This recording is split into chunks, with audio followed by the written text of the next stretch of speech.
मजीद आगे लेके चलेंगे और खबर शामिल करेंगे लाहौर से, जहां पाकिस्तान के लेजेंड अदाकार अकरम उदास ने हजरत दाता गंजबख्श अली हजवेरी रहमतुल्लाह अलैह के मज़ार शरीफ पर हाज़िरी दी। आइए आपको दिखाते हैं।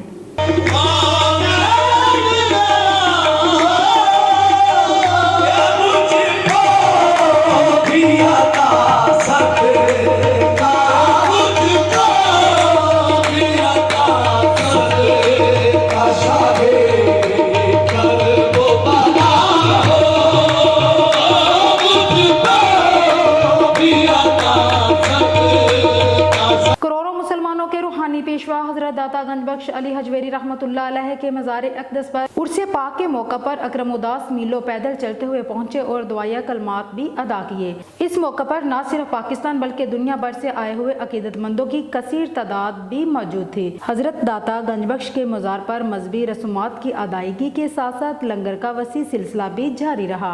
महफिल समा के मौका पर अकरम उदास साईं हबीबुर रहमान के साथ बैठकर सूफियाना कलाम से महजूज हुए और मुल्क व कौम की सलामती और बका के लिए दुआए खैर भी की।